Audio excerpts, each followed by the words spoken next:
पिछले एपिसोड में हमने देखा था कि वेनसडे अपने पेरेंट्स का केस सुलझा के उन्हें बचा लेती है और वेनसडे को प्रिंसिपल वीम्स का बहरूपिया वाला सच पता चल जाता है और उन्हें किसी की वार्निंग भी मिलती है।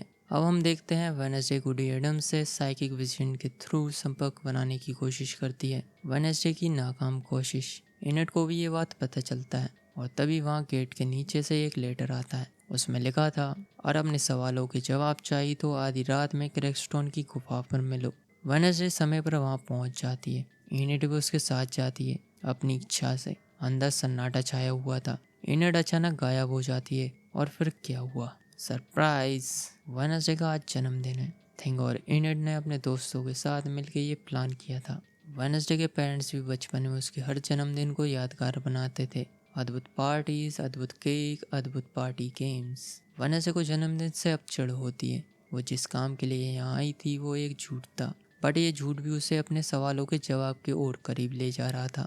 वहाँ वेनसडे देखती है कि लैटिन भाषा में लिखा था, जब मैं लौटूंगा तो शोले बरसेंगे, जैसा कि पिछली रात ग्राउंड में लिखा था, फायर विल रेन। दोनों बात एक ही तरफ इशारा कर रही है। वेनसडे उस लिखावट को छूती है, तभी उसे साइकिल चलक आती है। गुडी एडम्स की आवाज आती है, क्रैकस्टोन वापस आ रहा है। वेनसडे गुडी एडम्स के वंश की रेवन है। वो गुडी से अपनी शक्ति पर काबू सीखना चाहती है। गुडी कहती है, नदी के उफान पर काबू नहीं कर सकते, उसमें डूबे बिना तैरना सीखो। समय बहुत कम है, क्रैकस्टोन को रोकना है, इसलिए पहले इस जगह का राज जानो। वेनसडे को हम उसके रूम में देख पाते हैं। उसने अपने विजन में जो जगह देखी थी वो उसको ड्रॉ कर लेती है। पहले वो टाइलर से इसके बारे में पूछती है। उसके ना पता होने पर फिर वो जेवियर के पास जाती है। जेवियर ने इस जगह को अपने सपने में देखा है, गेट्स फैमिली का पुराना बंगला। वेनसडे और थिंग वहाँ जाते हैं, लेकिन मेयर वोकर वहाँ क्या कर रहे हैं? मेयर ने किसी का डेथ सर्टिफिकेट मंगवाया था एक पुराने केस के चलते। वो यहाँ कुछ खोजने आए थे।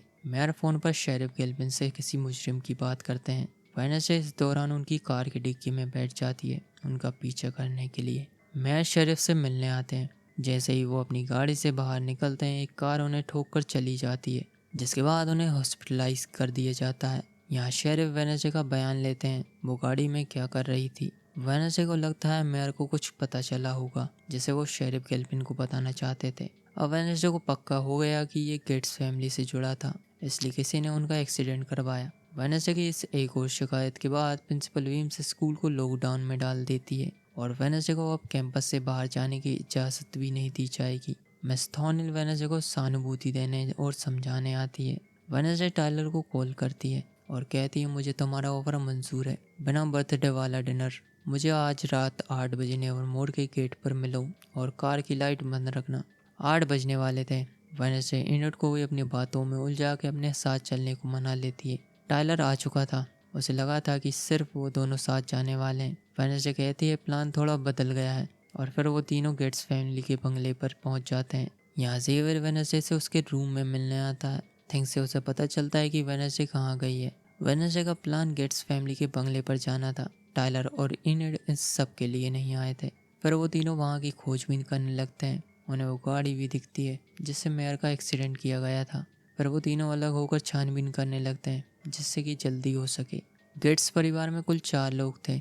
गैरेट गेट्स के पेरेंट्स एंड उसकी एक सिस्टर लॉरेल गेट्स सब गुजर चुके हैं। वहाँ जोसेफ प्रेस्टोन की एक तस्वीर थी जिसकी पूजा होती है। कोई तो यहाँ रहता है क्योंकि मोमबत्ती की लो अभी भी गर्म होती है। अब टाइलर ग्राउंड फ्लोर चेक करता है। इनेट और वेनसडे ऊपर आते हैं।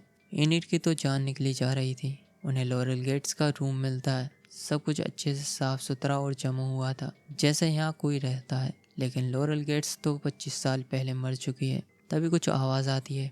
टाइलर यहाँ से भागने को कह रहा था क्योंकि वो मॉन्स्टर वहाँ आ चुका था। अब वो मॉन्स्टर वेनसडे और इनेट के पीछे आ गया था, जिससे बच के वो दोनों एक लिफ्ट में बैठ जाते हैं। वो लिफ्ट उन दोनों को एक रूम तक ले जाती है। वहाँ वेनसडे देखती है मॉन्स्टर के हाथों मरे सभी लोगों के कटे हुए पार्ट्स रखे हैं। वो मॉन्स्टर उनका पीछा करते हुए वहाँ भी आ जाता है। वो दोनों जल्दी से एक खिड़की से होकर निकल आते हैं, लेकिन टाइलर अभी भी घर के अंदर था। वेनसडे उसके पास जाती है। टाइलर पर मॉन्स्टर का हमला हुआ था। उसी वक्त जेवियर वहाँ जाता है। वेनसडे को डाउट होता है, जेवियर अचानक यहाँ कैसे आया। अब वो सब घर आकर टाइलर की पट्टी करते हैं। उसी वक्त शेरिफ गिल्विन भी वहाँ आ जाते हैं। वेनसडे शेरिफ को उस बंगले में वो बॉडी पार्ट सिखाने ले जाती है, लेकिन वहाँ जाने पर पता चलता है कि वहाँ से सब गायब है। ऐसा लग रहा था जैसे कि कुछ हुआ ही ना हो। शेरिफ गैल्पिन वेडनेसडे को टाइलर से दूर रहने को कहते हैं। वेडनेसडे नेवरमोर वापस आती है। प्रिंसिपल वीम्स को पता चल चुका था। वेडनेसडे प्रिंसिपल वीम्स को अपनी कहानी बताती है और एक मौके की दरख्वास्त करती है। उसे सच्चाई सामने लाने का हक है। एक और उल्लंघन, एक भी और हद पार की तो वेडनेसडे नेवरमोर से एक्सपेल कर दी जाएगी। ये वेडनेसडे को आखिरी वार्निंग है। अब वेडनेसडे अपने रूम में आ चुकी थी। वेडनेसडे और इनिट की बहस हो जाती है। इनिट अपना रूम छोड़ के दूसरी जगह शिफ्ट हो जाती है। जिंदगी में पहली बार वेडनेसडे को अच्छा नहीं लग रहा। एक और बात है, एक अंदरूनी एहसास कि मौत उसके आसपास है, वो उसे देख रही है और वेडनेसडे उससे नहीं डरेगी और ना ही हार मानेगी। वो घर, वो परिवार, क्रैकस्टोन, वो मॉन्स्टर और खुद वेडनेसडे सब मकड़ी के जाल की तरह जुड़े हुए हैं। और जब मेयर वॉकर को सच का पता चला तो उन्हें चुप करा दिया गया। वेडनेसडे चुप नहीं रहेगी। वो चाहे जो कोई भी हो, वो उसे ढूंढ कर रहेगी। और इसी के साथ एपिसोड 6 भी यहीं पर एंड होता है। मिलते हैं अगले एपिसोड में।